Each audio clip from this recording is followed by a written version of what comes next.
Oi, gente. Eu acho que travou aqui a minha internet. Acho que foi isso. E caímos. Infelizmente, mas vamos tentar voltar aqui.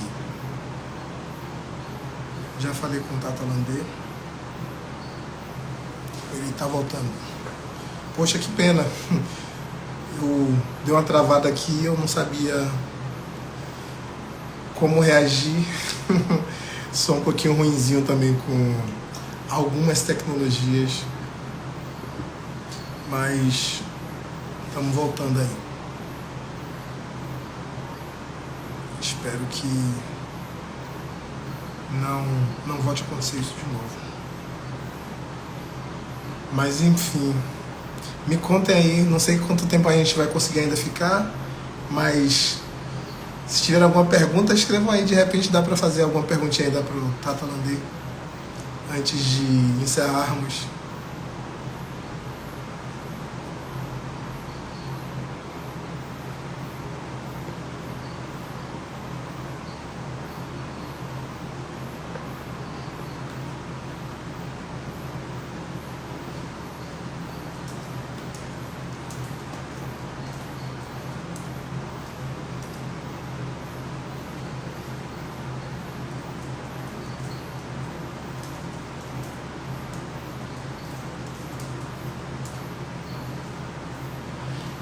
Estou aqui conversando com o Tata Landê, ele está tentando voltar também. Já já a gente consegue restaurar a nossa live. Bom, mas é isso. Então, pena que travou, mas eu tô aqui muito feliz, né, em poder conversar com o Tata Landê. E para mim tem sido difícil conversar com ele esses dias, porque saudade, né? Então, conversando com ele e vendo as coisas e ouvindo as experiências dele. É difícil, é difícil. Eu sinto muita falta, né? Sair de Angola foi muito difícil, né? Porque nosso lar, né? Depois de séculos longe de casa, a gente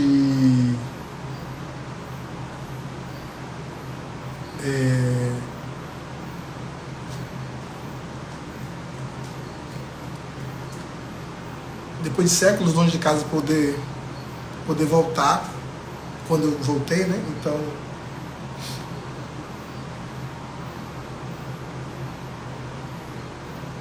pronto. Tata dentro. Deixa eu convidar de novo. Deixa eu ver aqui.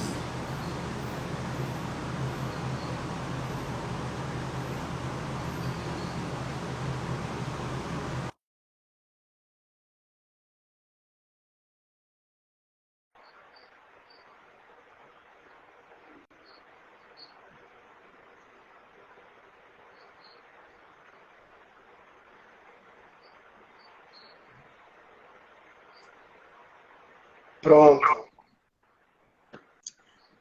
Tá me ouvindo? Então, Pronto. Poxa, desculpa aí, Tata. Não sei o que aconteceu, não sei se foi aqui, se foi, enfim. Mas travou não, tudo. eu estava a dizer, como diz aqui, né? Eu estava a dizer Sim. que a recíproca, bom, eu estava dizendo o quanto que eu acredito que na a preservação, a ampliação da nossa dignidade enquanto povo negro no Brasil, está intimamente ligada, né, necessariamente ligada às culturas ou a elementos de cosmovisão que ainda estão em países como Angola e outros. Né?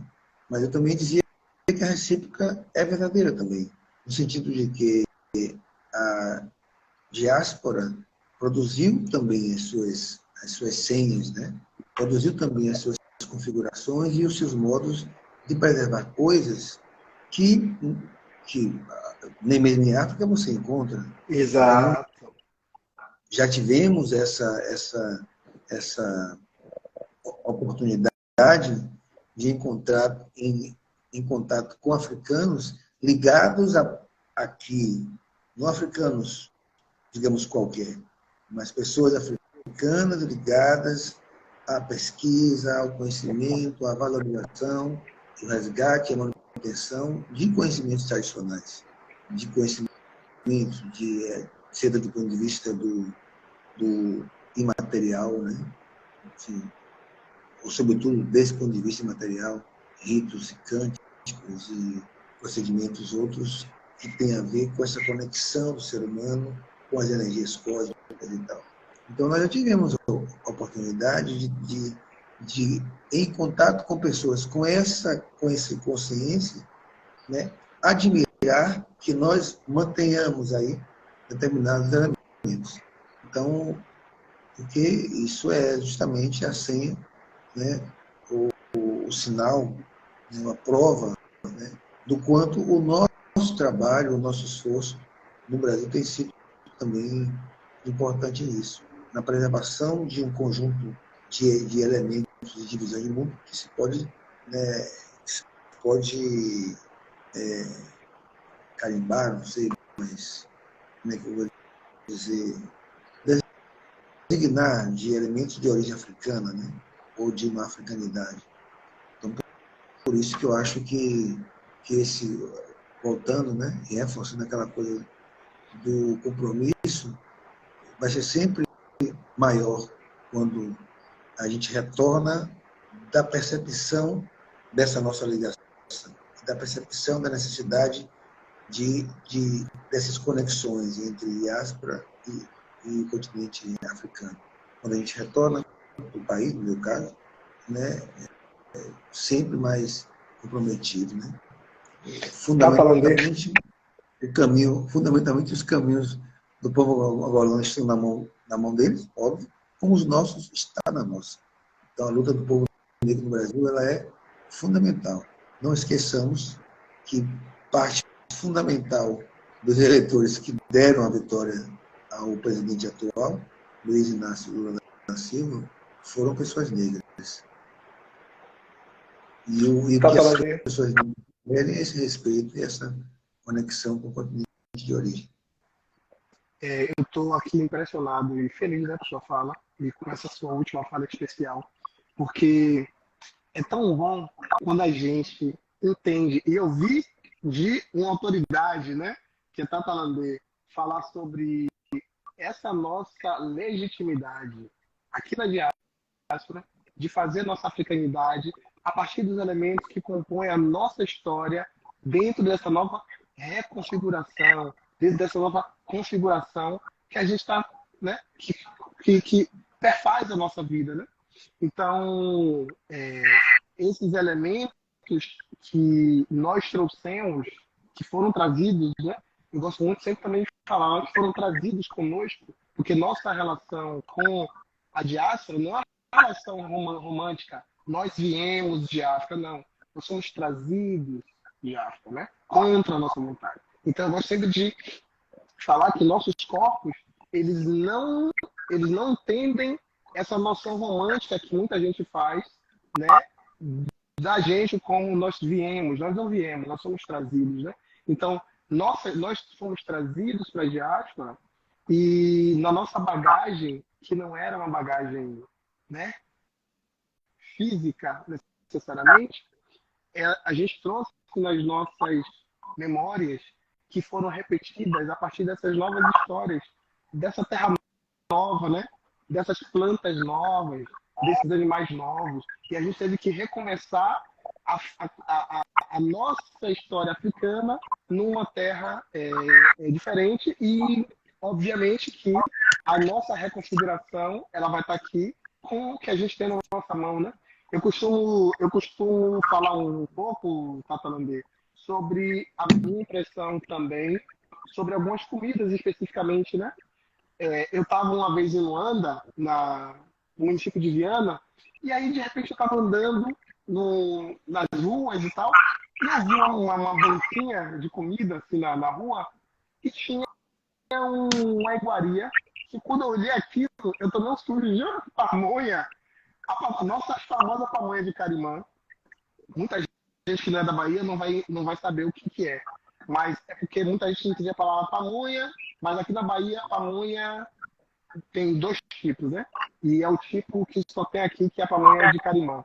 E aí, quando eu vi aquela pamonha na bancadinha em Luanda, eu disse, gente, eu não sabia que a nossa pamonha era uma iguaria africana. Eu pensava que era já uma coisa daqui, porque a gente, né, não aprende como sendo uma culinária africana.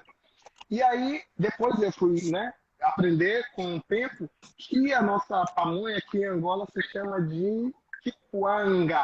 Pode falar com o povo se você nunca viu, para comer a quicuanga. Então, aí eu fui aprender que a quicuanga de Angola ou a pamonha daqui da Bahia, a diferença era que nós colocamos açúcar na pamonha. Mas não é só isso. Depois eu descobri também que o nosso mungunzá, que o pessoal também que não é da Bahia não conhece com esse nome.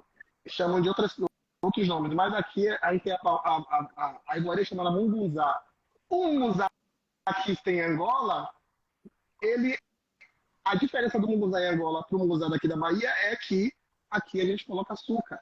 E aí eu digo, mas observando essa semelhança de algumas iguarias, eu percebi. Nossa realidade aqui no Brasil, qual que era? O que a gente tinha na mão o dia inteiro aqui no Brasil? Cana-de-açúcar. A gente foi trazido para fazer o quê? O que a gente tinha na mão era o que a gente colocava na panela. Então, nossas iguarias, que em Angola não tinha açúcar, aqui na Bahia tem açúcar, porque nossa nova realidade é uma realidade onde a gente tem harmonia, a gente vive em harmonia com o ecossistema, né? Então, o que a gente tinha na mão, a gente colocava na panela. Então, você vai encontrar várias comidas africanas, em especial essas que eu acabei de citar, que aqui você coloca açúcar e voltando para casa, a gente não vê esse açúcar, né? Então, você tem a oportunidade de comer a quicuanga, se ainda der para encontrar por aí. Se esquecer o nome, me fala que eu escrevo depois.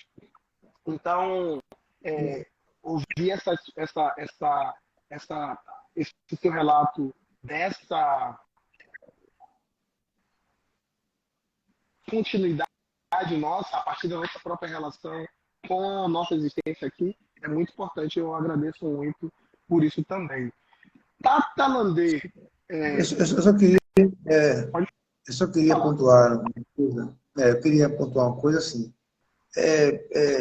Evidentemente, é algo natural ou esperado até que alguém que faça parte de uma determinada territorialidade envolvendo o espaço territorial e, naturalmente, envolvendo o espaço, o território, o seu espaço e, naturalmente, as configurações de cultura e de identidade que acontecem ali dentro, é evidente que é compreensível um movimento de apego a isso como algo de uma propriedade exclusiva. Por que eu estou dizendo isso? Porque isso que eu estou falando está ligado a quais as perspectivas que nós vamos escolher para definir qual a nossa relação com a africanidade. Então, ou seja, se vai absolutizar a questão do território para dizer você é africano, ou se vai considerar os elementos culturais e existenciais, portanto, que te definem enquanto pessoa. Então, é compreensível, como eu estava dizendo, que alguém seja desse território africano, ao ver alguém como um de nós, né, se dizer africanos fora daqui, se sentir meio que invadido, né?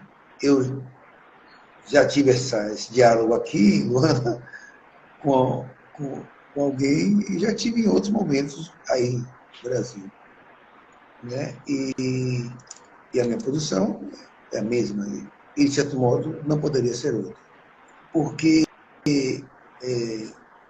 os valores, este Brasil, que se pauta por valores como da relação com o ambiente da natureza, com o equilíbrio dela, que se relaciona com a ancestralidade, não a ancestralidade simplesmente como algo invisível e não tangível, mas a ancestralidade que está representada nos mais velhos, seja os bem mais velhos, ou seja, simplesmente o mais velho do que você.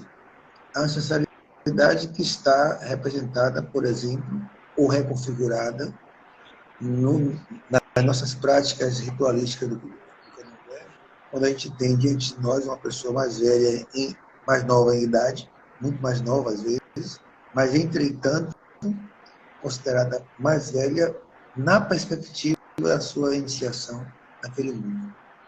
Então, esses nossos modos, né, de dormir, de preparar comida, de comer, de oferecer comida, de estar conectado ou estar conectado com os sinais, com os eventos que a nossa vida e a vida dos outros proporcionam, né, para nós chegamos a isso sobre a pauta, sobre o clima de ensinamentos africanos. Nós não chegamos a isso, esse Brasil ao qual eu me refiro, esse Brasil negro ao qual eu me refiro, nós não chegamos a isso sobre o trilho das tradições chinesa, coreana, japonesa, hindu, italiana, nenhuma dessas aí. Nós chegamos a isso a partir dos ensinamentos que nos foram legados pelos nossos antepassados negros, principalmente. Então, isso são os elementos de africanidade que, para mim, são os mais essenciais, os mais fundamentais.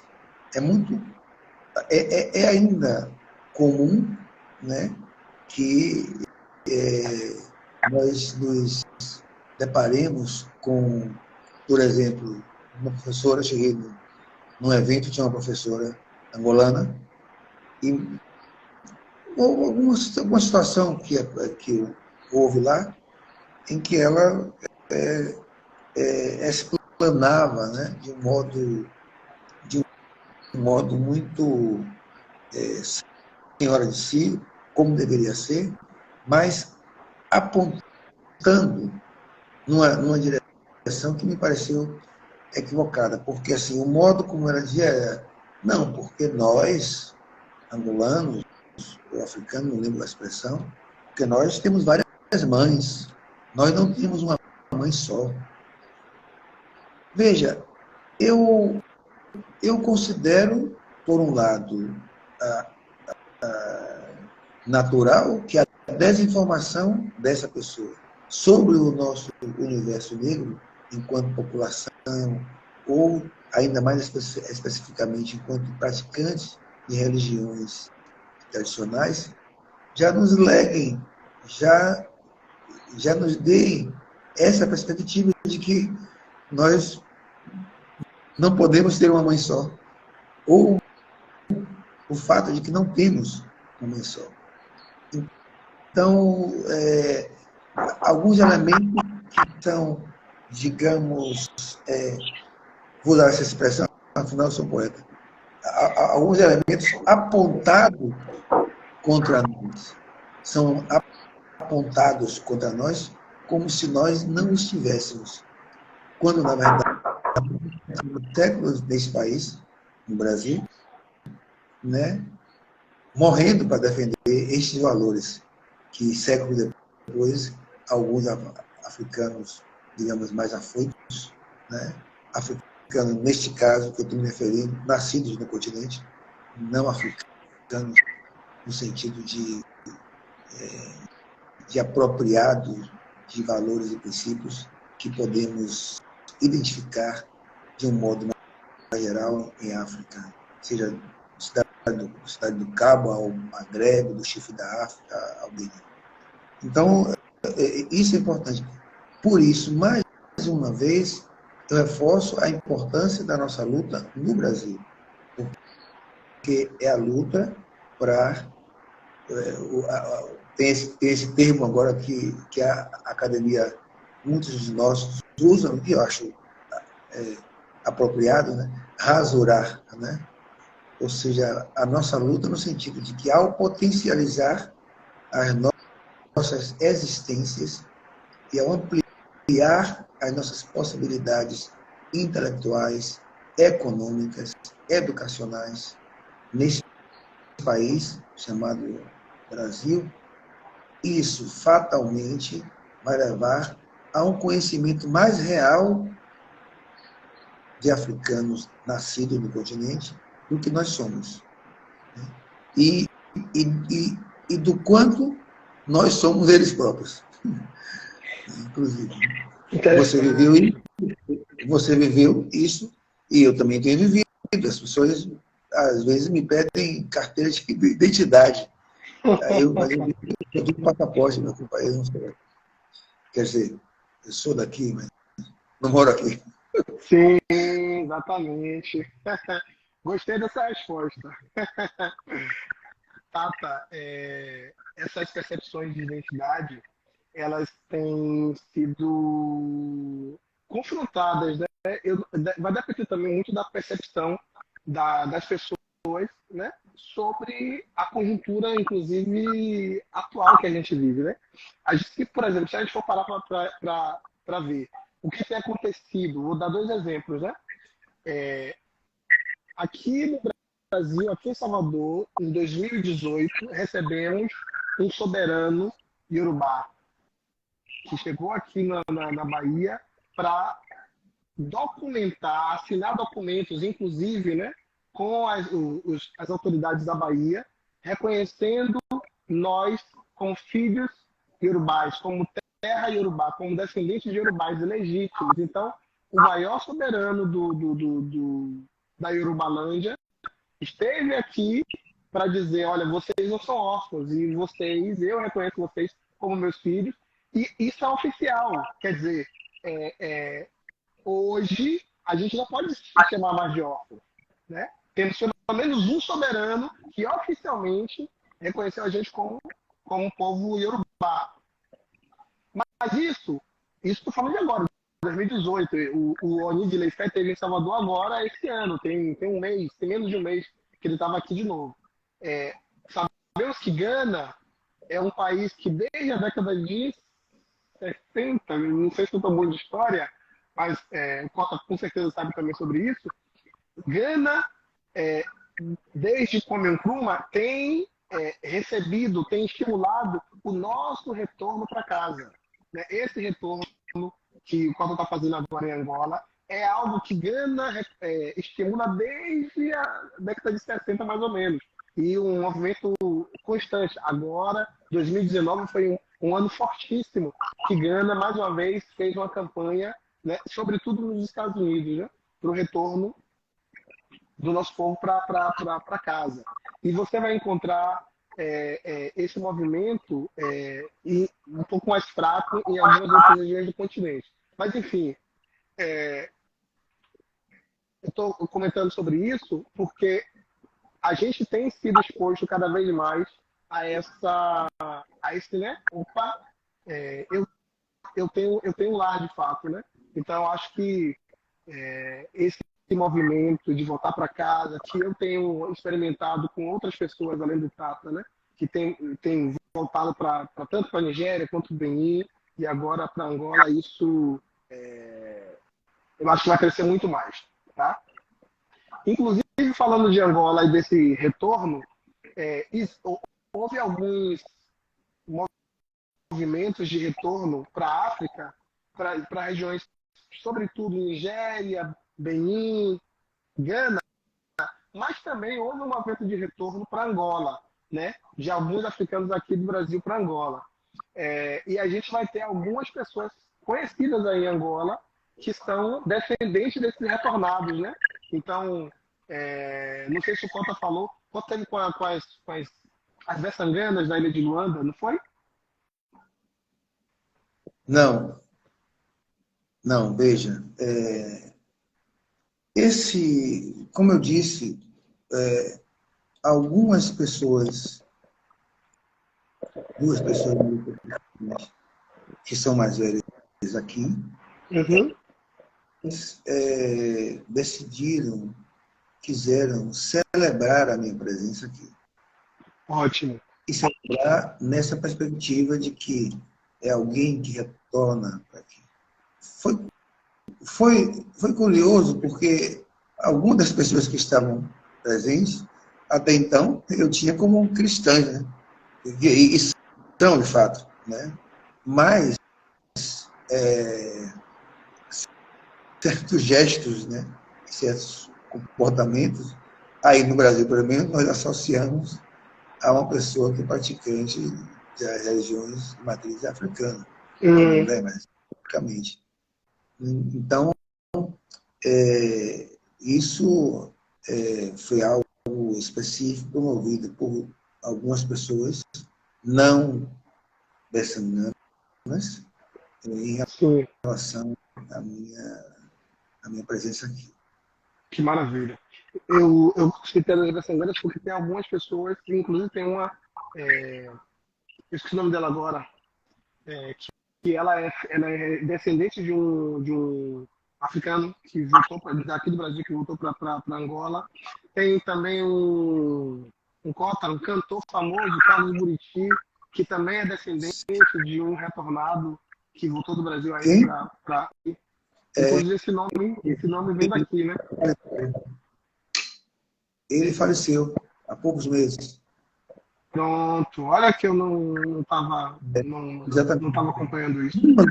Uma das pessoas, uma das mulheres das cotas presentes é a filha de uma Bessangana. Né? Sim. Talvez eu conheça antes de retornar, mas mas é isso. Então, existe uma presença muito evidente assim da canção, da música brasileira, que acontece independente de a pessoa saber que eu vim do Brasil ou não. Porque de fato, a música brasileira. Claro, não há como a gente não considerar que há uma relação culturalmente, né? Como é que eu vou dizer? Colonial seria um termo talvez muito forte, mas sem dúvida algum contraste de colonialidade, né? Entre o Brasil e Angola, né? Então é muito comum ouvir músicas brasileiras, você vê uma admiração por artistas Uhum. e tal, né? Mas a gente tem que estar atento para não assumir, né, papéis, né, que estimulem uma relação colonial e tal. Eu também passei por essas situações e eu acho que eu consegui driblar isso bem. Mas, enfim, isso aí seria É, papo para outro momento. isso, é porque assim, claro, é importante esses aspectos subjetivos da cultura, que diz respeito à identidade, resgate ancestral, conexões e tal, são importantes, têm a sua função dentro de um processo de, de crescimento e de progresso humano. Progresso não no sentido tecnológico necessariamente, mas progresso no sentido de que a pessoa sair de determinados modos de vida que sejam indignos. Né? Então, sem Uhum. dúvida que a cultura tem um papel nisso, né? Mas há outros aspectos da sociedade que são muito importantes. A economia, por exemplo, entendeu? Então, as pessoas, o país quer contratos, quer trabalhar, quer produzir, né? E a gente espera que o Brasil possa ser, ou voltar a ser, retomar uma relação de parceria com Angola, por exemplo, né, e fazer com que essa relação evolua. Então, isso é importante também. Ou seja, há uma situação, digamos, de urgência também. Né? Nós temos a nossa, que também tem a sua. Então, as expectativas, né, de muitos angolanos, muitos, estão no campo do emprego, do acesso aos bens de consumo, né? Então, nesse ponto aí. Né? E a gente sabe que se o Brasil pode ser parceiro, né, em função de uma América Latinidade, há uma questão da proximidade, mas há uma questão subjetiva de América Latina, que também move o Brasil, né, e suas definições de políticas econômicas na direção daqueles países. Sim, a gente também tem que exigir que o mesmo aconteça em relação a outros países. O presidente Lula já tinha dado, em outros governos, né, uma atenção a isso, ao menos em termos de discurso, não só em termos de discurso, mas também com algumas alianças, mas é algo muito ainda distante do que o que se pode considerar uma relação dinâmica, econômica, entre dois países parceiros. Certo. Tata, nosso tempo está se encaminhando para o finalzinho. Eu queria saber, esse evento... É bom você avisar para a gente não ser pego de surpresa, poder encerrar direitinho. Sim. Na verdade, estou até meio confuso, porque como a gente entrou de novo, mas de qualquer maneira eu estou regulando aqui nos próximos minutinhos aqui. Teve um evento... Pode falar. Só uma coisa. Se houvesse alguma, não sei, eu acho que não tem nenhuma pergunta, né? Porque se houvesse alguma pergunta daí, seria bom também dar uma chance. Se pode perguntar, eu vou respondendo. Se tiver alguma, você... Sim. Eu aproveitei antes de você voltar, eu fiz essa pergunta também para o povo, e aí reforço. Então, enquanto eu vou fazer um próximo comentário, se vocês quiserem fazer alguma pergunta para o Tata, podem ficar à vontade para escrever aqui. Tata, teve um evento de lançamento de um livro aí em Angola, né? Eu queria que você falasse sobre sua participação no lançamento desse livro, nesse evento. Fica à vontade. Sim, foi um convite imediato, né, da escritora Isabel Ferreira, o lançamento desse livro, Quiçanguas Agridoce. Quiçangua é uma bebida tradicional daqui, né, natural também. Eu fiz assim porque o açúcar pode entrar, mas é uma bebida de fermentação, né? Bebida de fusão, como a gente ouvia para crianças mais velhas, de infusão. Mas, no caso dela, esse livro, Quiçangua Agridoce. Então, é uma escritora que eu conheci no Brasil, em 2008. Ela foi lançar o seu romance O Guardador de Memórias, e de lá para cá nós mantivemos essa amizade, essa irmandade, inclusive, e ao saber que eu ia estar aqui, ou que tinha essa possibilidade, ela já se movimentou no sentido, primeiro, de me dar um apoio grande, assim, né? Isabel Ferreira, o senhor Bernardo Souza Santos, né?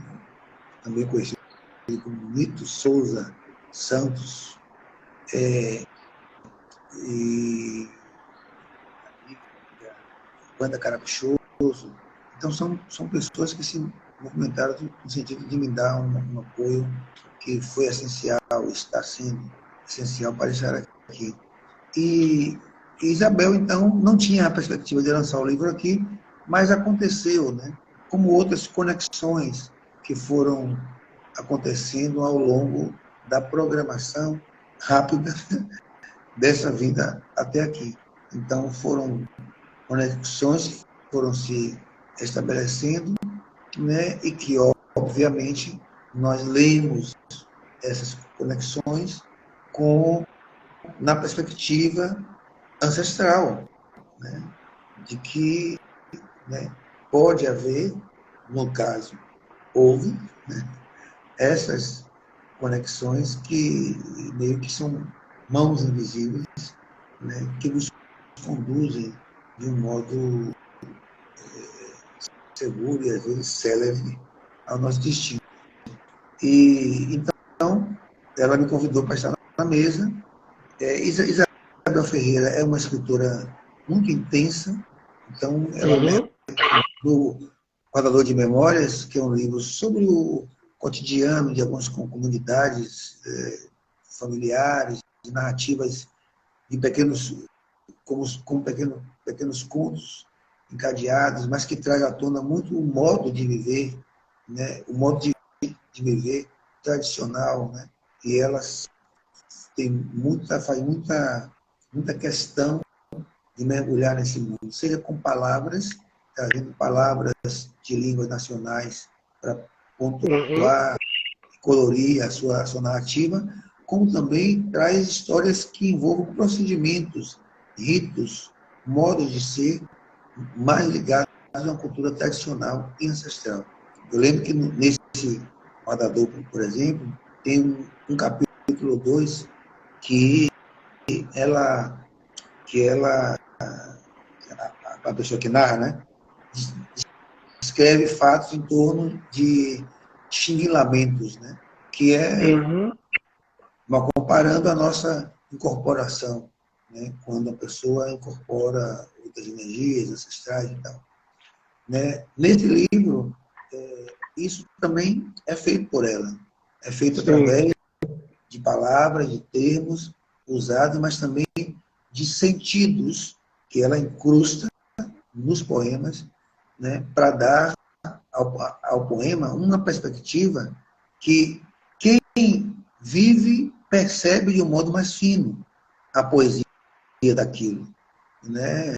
Então, né, quem não vive ou não entende a cultura vai usufruir de outros aspectos estéticos da poesia dela. Mas, né, como ela tem mesmo a perspectiva de empoderar a sensação de quem é da Terra, Uhum. então há algumas metáforas, né, e algumas associações que ficam mais, brilham mais, ou ficam mais potentes, digamos assim, ou mais tocantes a partir do conhecimento ou, sobretudo, da vivência de elementos culturais do cotidiano aqui de Luanda e de Angola. Sim, sim. Que maravilha, Tata. Ô, Tata, o pessoal ninguém fez perguntas, então eu vou aproveitar então para te fazer a última pergunta dessa sua viagem de retorno para Angola, que eu estou curioso, tá? Isso aí, eu estou muito curioso. Desse tempo que você está em Angola, o que foi que mais, o lugar que você visitou, que mais te emocionou? Fala um pouquinho sobre isso também. O lugar, os lugares que mais te tocaram, mais te emocionaram nessa viagem pelo continente, por Angola. Olha, duas coisas, dois fatos me tocaram muito particularmente.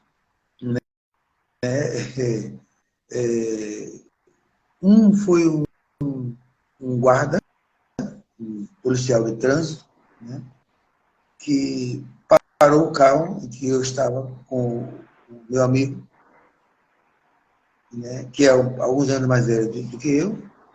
Então, e o guarda de trânsito parou o carro e quando o amigo baixou o vidro, o policial, com uma fala assim, muito comedida, com o rifle de pendurado, com a fala comedida, falou, pô, Cota, o mais velho, se referindo ao motorista, né? Me desculpe por estar te abordando para esse tipo de averiguação e tal. Né? O senhor pode seguir isso aqui, não querer pedir desculpa por estar abordando o mais velho, né? Para algum tipo de investigação.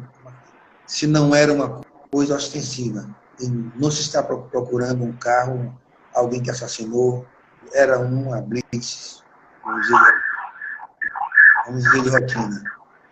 Né? Então, isso me chamou, me marcou, né? O modo como um policial se dirigiu a uma pessoa mais velha, começando por dizendo boa noite, Cota. Né? Uma outra situação que envolve também essa relação, esse valor, né, que está no cotidiano, não é uma coisa específica que você vê numa relação especial entre as pessoas. São pessoas que absolutamente não se conhecem. E uma outra situação, no Uber, houve um estresse entre a minha amiga e o motorista do Uber, por uma divergência, e por mais que ele estivesse defendendo o ponto de vista dele, que ele estava evidentemente irritado, essa irritação não vinha à tona.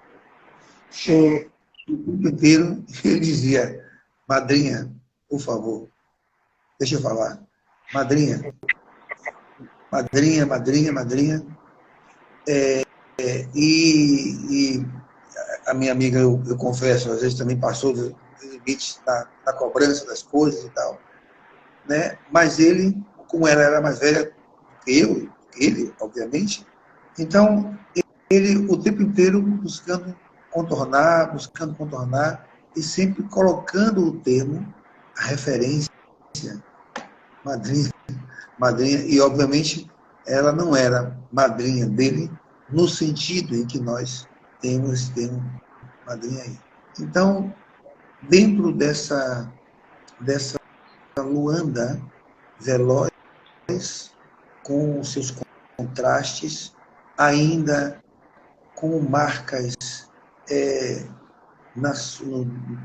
marcas no afeto das pessoas, no psicológico das pessoas, marcas de uma confrontação, de uma guerra civil que está só ali há 20 anos, mais ou menos. Então, dentro dessa Luanda de comércio, de negócios, né? E de negócios de toda escala, né? Porque, não sei, deve ter pessoas pedindo dinheiro em algum momento, em algum lugar, mas eu particularmente não vi. Ou seja, vi as pessoas vendendo de tudo, mas não vi pedindo, né? Então, assim, dentro disso tudo, de um certo caos, de uma cidade que recebeu um afluxo de pessoas fugindo de conflitos no interior, nas províncias, fugindo da guerra, para aqui, e que já produziram uma geração de outros angolanos que não têm ligação cultural viva, dinâmica, nesta vida com a sua origem, a origem dos seus pais, não vão voltar, não querem voltar.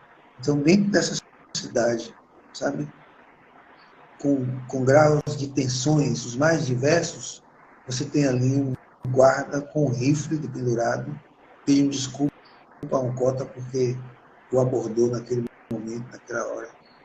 Você tem um outro rapaz que chegou a jogar o dinheiro fora porque ele só queria o valor que ele deu. Ele estava errado nesse ponto, no ponto do preço, mas ele, madrinha, não coloca porque eu vou botar ao chão. Ela bote ao chão, eu vou te dar o dinheiro. Deu o dinheiro, ele pegou e não jogou. Ele pegou o dinheiro e não jogou. Ele realmente deitou ao chão. Então, eu penso que isso sejam pontos de esperança do ponto de vista da humanidade. E, nesse sentido, não vale só para Angola. Né? Eu acho que é uma coisa que vale para todo mundo. Bom, do ponto de vista geográfico, né? Enfim, né? Como não se encantar pelos baobás, né? É, eu estive no Museu da Os ribondeiros, Escravidão, né? né? Então, os baobás estão ali, né? Meio como que soberanos ali, né? Observando, né? Mas observando com a certeza de que havemos de voltar, né?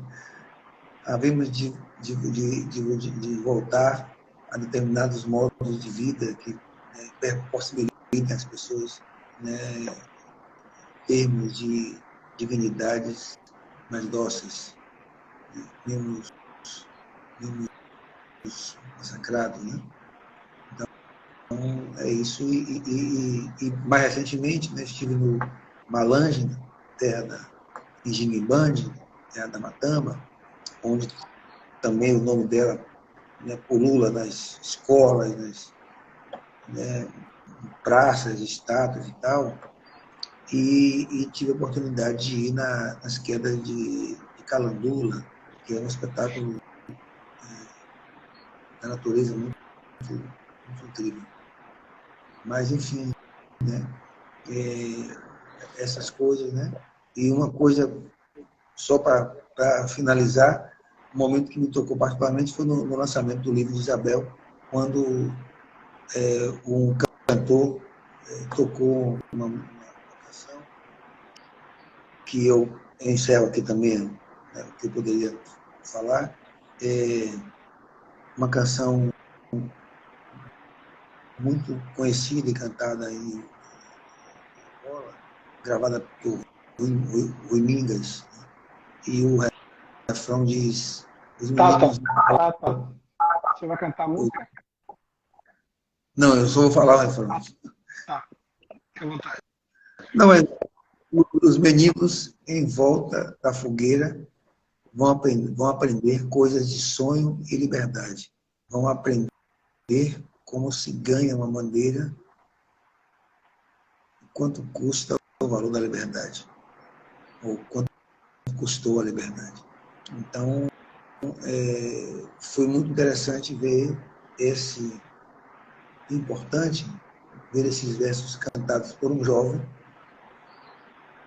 versos que têm uma relação tão profunda com os processos de libertação do país do jugo colonialista português.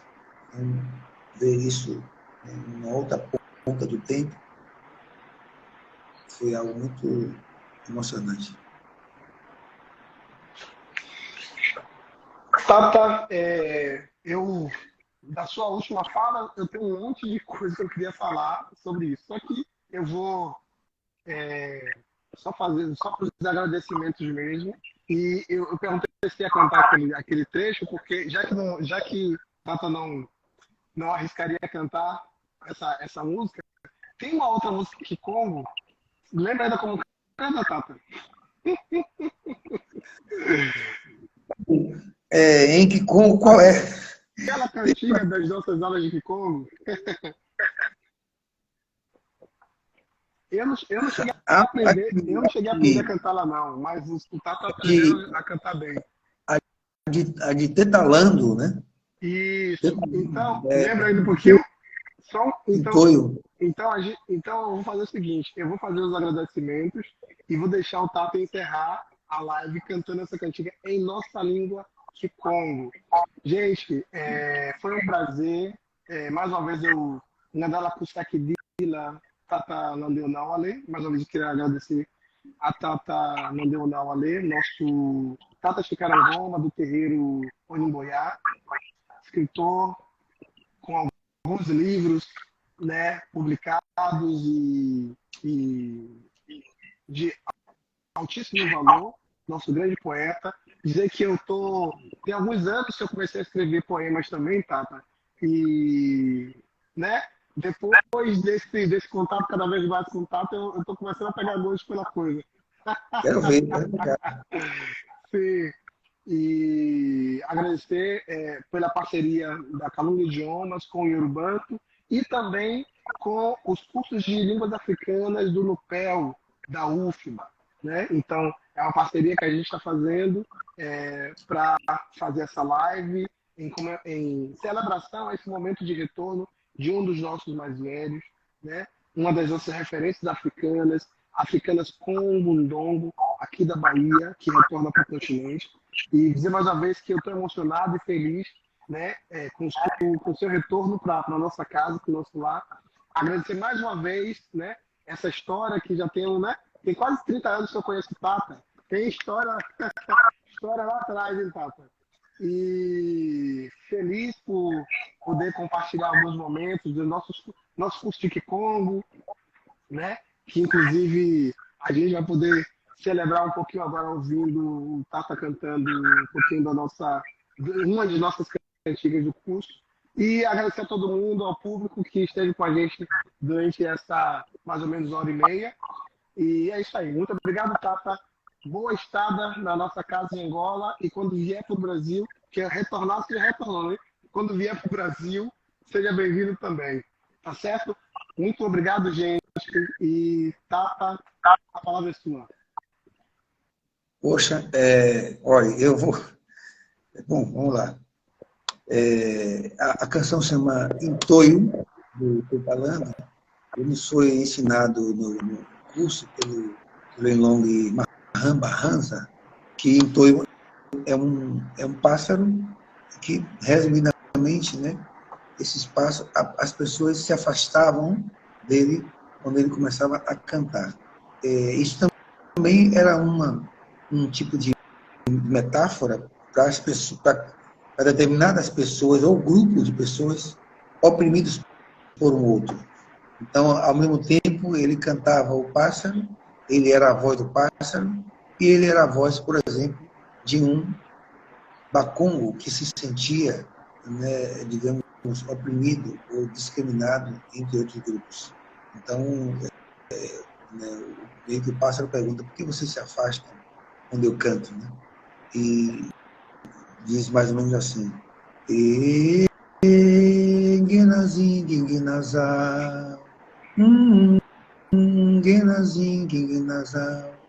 Nonie Nunes e Vova Quandi, Monotois e Vova Cacá, Monotoio e Altiloa, Vova Swang Yaya, Ebadi Yaya, Uiza,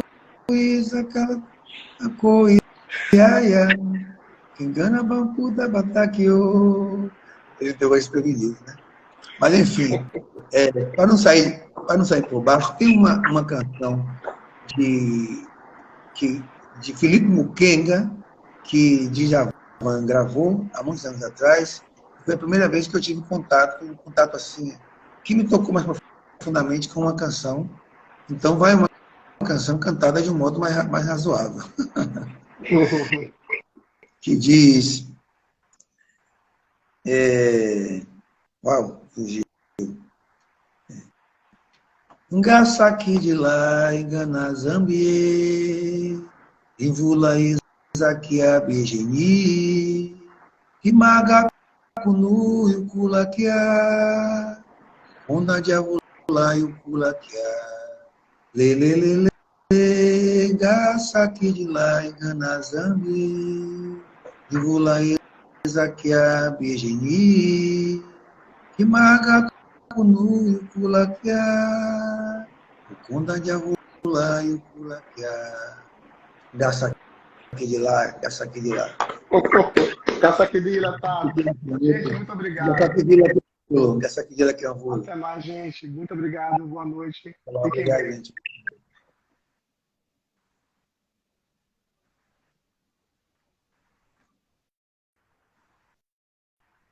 Agora é a hora da pergunta. Todo mundo fica olhando, a gente não sabe como é que serve.